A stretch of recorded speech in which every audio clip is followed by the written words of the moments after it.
Welcome on in and pull yourself a mug of something warm and spiced.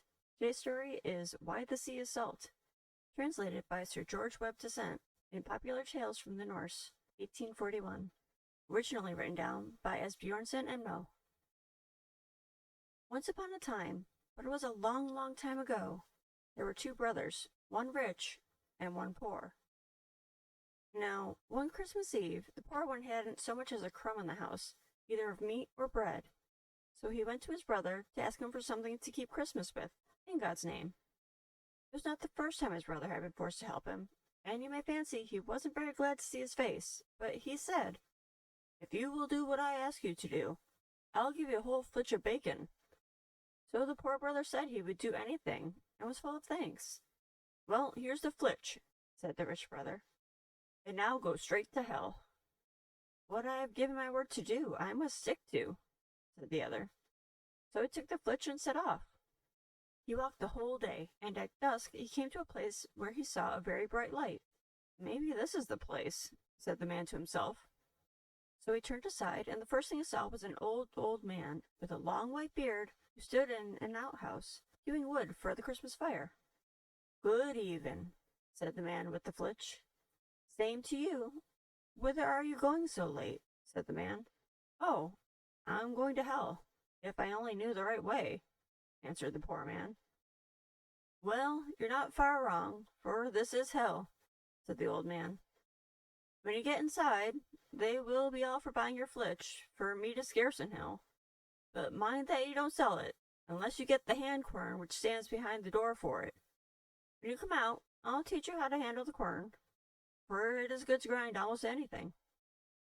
So the man with the flitch thanked the other for his good advice, and gave a great knock at the devil's door. When he got in, everything was just as the old man had said. All the devils, great and small, came swarming up to him like ants around an anthill, and each tried to outbid the other for the flitch. "Well," said the man, "by rights my old dame and I ought to have this flitch for our Christmas dinner, but since you have all set your hearts on it, I suppose I must give it up to you. But if I sell it at all, it'll have to be for the quern behind the door yonder." At first the devil wouldn't hear of such a bargain, and chafed and haggled with the man. But he stuck to what he said, and at last the devil had to part with his quern.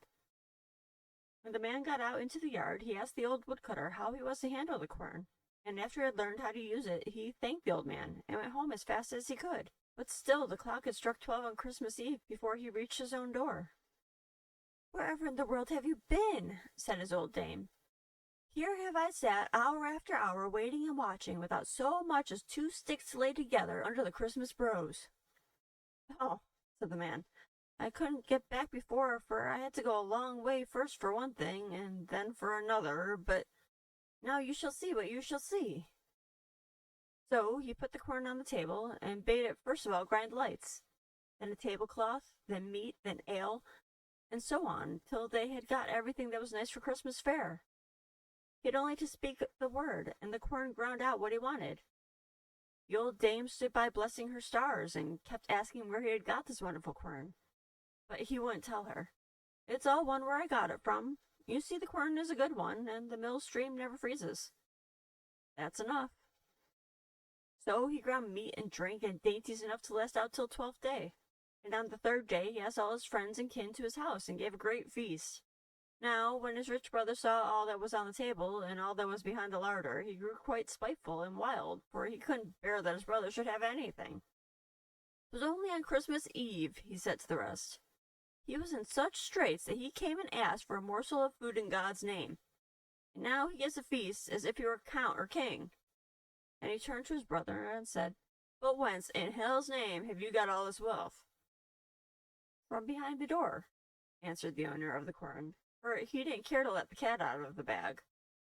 But later on in the evening, when he had got a drop too much, he could keep his secret no longer, and brought out the quern and said, "There, you see what has gotten me all this wealth."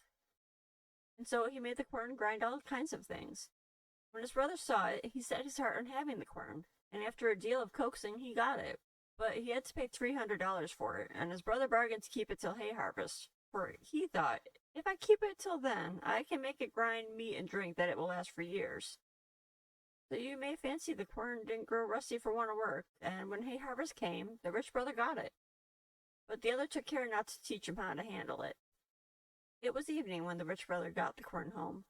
The next morning he told his wife to go out into the hayfield and toss, while the mowers cut the grass, and he would stay at home and get dinner ready.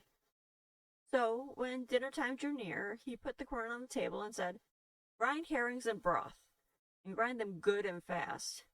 So the quern began to grind herrings and broth. First of all the dishes full, then all the tubs full, and so on till the kitchen floor was quite covered. Then the man twisted and twirled at the quern to get it to stop, but for all his twisting and fingering, the quern went on grinding.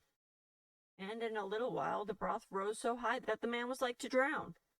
So he threw open the kitchen door and ran into the parlor, but it wasn't long before the quern had ground the parlor full too. It was only at the risk of his life that the man could get hold of the latch of the house door through the stream of broth. When he got the door open, he ran out and set off down the road, with the stream of herrings and broth at his heels, roaring like a waterfall over the whole farm. Now his old dame, who was in the field tossing hay, thought it a long time to dinner, and at last she said, "Well, though the master doesn't call us home, we may well go. Maybe he finds it hard work to boil the broth, and will be glad of my help." The men were willing enough, so they sauntered homeward. But just as they had got a little way up the hill, what should they meet but herrings and broth and bread, all running and dashing and splashing together in a stream, and the master himself running before them for his life. As he passed them, he belled out, "Would to heaven each of you had 100 throats, but take care you're not drowned in the broth." Away he went, as though the evil one were at his heels, to his brother's house, and begged him for God's sake to take back the quern that instant. "For," said he, "if it grinds only 1 hour more, the whole parish will be swallowed up by herrings and broth." But his brother wouldn't hear of taking it back, till the other paid him down $300 more. So the poor brother got both the money and the quern, and it wasn't long before he set up a farmhouse, far finer than the one which his brother lived.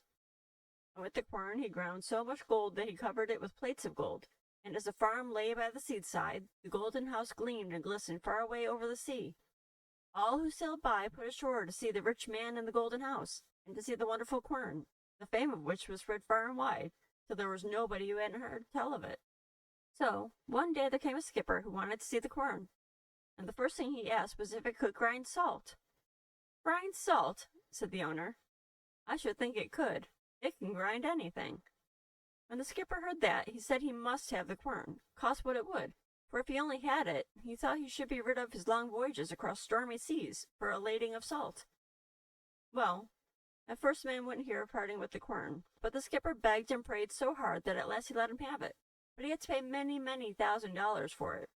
Now, when the skipper had got the quern on his back, he soon made off with it, for he was afraid lest the man should change his mind. So he had no time to ask how to handle the quern, but got on board his ship as fast as he could and set sail. When he had sailed a good way off, he brought the quern to deck and said, "Grind salt, and grind both good and fast." Well, the quern began to grind salt so that it poured out like water. And when the skipper had got the ship full, he wished to stop the quern, but whichever way he turned it, and however much he tried, it was no good. The quern kept grinding on, and the heatful salt grew higher and higher, and at last down sunk the ship. There lies the quern at the bottom of the sea, and grinds away at this very day. And that is why the sea is salt.